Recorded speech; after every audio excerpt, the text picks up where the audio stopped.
Pierre-François Bernard, président de Franche-Comté Active, un fonds territorial dont l'objectif est de favoriser le déploiement et l'ingénierie financière des projets d'économie sociale et solidaire sur le territoire de la Franche-Comté. Voilà. Et donc nous accompagnons 150 projets par an sur notre territoire et nous avons lancé une expérimentation il y a 3 ans qui s'est dénommée Émergence, dont l'objectif était de non plus accompagner des porteurs de projets mais d'accompagner des idées et des potentiels sur les territoires et de les révéler pour les qualifier en action économique. La méthodologie d'action d'émergence repose sur 3 phases. La première, c'est le réveil, ce qu'on appelle le réveil des territoires, donc la capacité à animer les territoires et à mobiliser l'ensemble des ressources, qu'ils soient société civile, entreprises, associations et institutions publiques, de manière à ensemble identifier des besoins sociaux ou des potentiels qui seraient intéressants de valoriser. Donc il y a une phase d'animation et de mobilisation primordiale. La deuxième étape, c'est la qualification de ces potentiels en étude d'opportunité. Dans l'analyse des opportunités qu'on a, de l'idée au projet, on a un petit comité qu'on appelle un Gonogo, qui est composé d'entrepreneurs, d'un représentant d'une collectivité, et qui étudie, ou en tout cas à qui on propose de regarder les différents process sur lesquels on travaille, et qui nous disent là, a priori, il y a du business et on continue, ou là, quelque part, c'est mort. On n'arrivera pas à trouver un modèle économique ou une chaîne de création de la valeur qui nous permettra de créer de l'emploi sur le territoire. Et puis la dernière étape, c'est l'étude de faisabilité et le recrutement du porteur, puisqu'on est bien sur un dispositif générateur de projets et pas accompagnateur de porteurs. Et donc il nous faut dans la dernière étape faire l'étude de faisabilité et accrocher un porteur, qu'il soit collectif ou individuel, à l'opportunité qu'on a identifiée préalablement. L'intuition d'émergence part du fait qu'il y a beaucoup d'occasions perdues, notamment dans les territoires ruraux, et que du fait de la faible densité de la population, il faut qu'on arrive à certains moments à faire croiser les bonnes idées, les bonnes personnes au bon endroit, et Émergence propose au territoire cette ingénierie-là. Les méthodes participatives d'animation qu'on utilise pour co-construire, en tout cas dans une phase de concertation et de proposition, il y en a plusieurs, mais principalement on propose aujourd'hui soit des World Café, soit des forums ouverts, qui sont des méthodes où chacun vient quelque part sans des étiquettes, la parole est libérée mais organisée de manière à rentrer dans une phase de production. Et on est en train de développer même des dispositifs qu'on appelle start-up de territoire, où on arrive à mobiliser 200 personnes dans une salle et en 5 heures de sortir sans opportunité ou sans idée de potentiel sur un territoire qu'une équipe d'ingénierie d'émergence après qualifiera.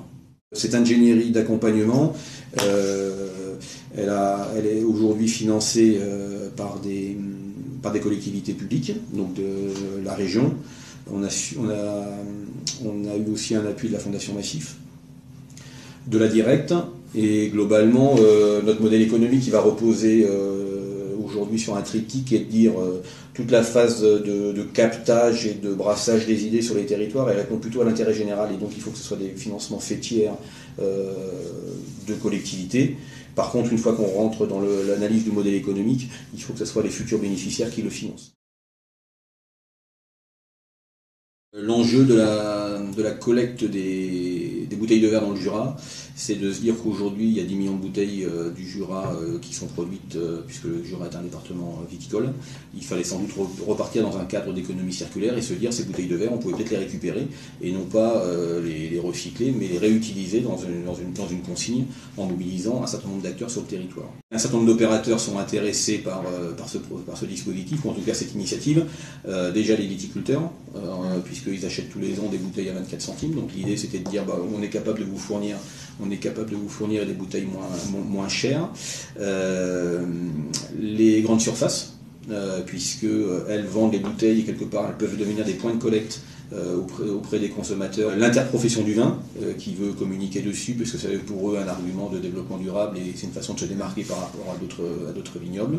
Et puis des acteurs économiques, notamment de l'insertion, puisque sur la capacité à collecter, trier, laver et ramener les bouteilles, on a là une opération manœuvrière qui pourrait être confiée à des entreprises d'insertion dans le cadre de l'inclusion sociale. La collectivité territoriale elle a un rôle dans le projet, en particulier dans celui de la consigne, parce que la collecte des déchets est dans ses compétences. Elle est garante du cadre et a confié ce sujet-là à notre ingénierie pour qu'on puisse l'expertiser et le mener jusqu'au bout.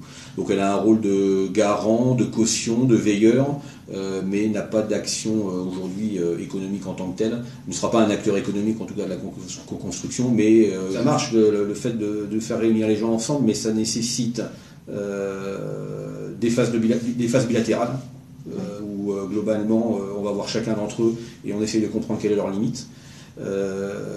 Des techniques d'animation particulières en groupe pour ce que j'appelle faire de l'alignement d'intérêt. Voilà. Alors c'est quoi l'alignement d'intérêt? L'alignement d'intérêt pour moi, c'est de dire qu'aujourd'hui personne n'ira dans des business d'intérêt général s'il n'y retrouve pas un intérêt personnel. Et donc l'objectif c'est de voir comment on arrive à aligner les intérêts de chacun pour que chacun puisse s'enrichir de cette nouvelle démarche et que cette démarche réponde aussi à l'intérêt général. On joue après un rôle d'entrepreneur de territoire ou d'entrepreneur relationnel, parce qu'on a cette capacité de parler différents langages, le langage de la bouteille, le langage du paysan, et de mettre tout le monde au diapason autour de cette nouvelle filière qu'on veut créer.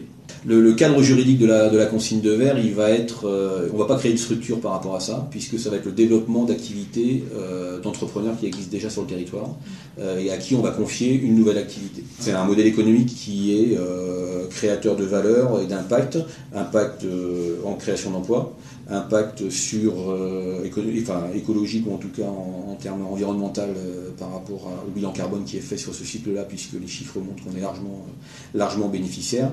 Et puis un impact qui se mesure peu ou qui est difficile à mesurer, c'est le fait coopératif, quoi. C'est comment tout seul je vais vite, mais à plusieurs on va plus loin. Et comment on crée des habitudes à travailler ensemble et comment l'expérience de la consigne va faire tache d'huile sur le territoire en disant bah tiens, il y a peut-être d'autres filières sur lesquelles on peut travailler. Cette première expérience peut permettre de prouver qu'il y a un enrichissement mutuel à co-construire des solutions d'intérêt général sur le territoire.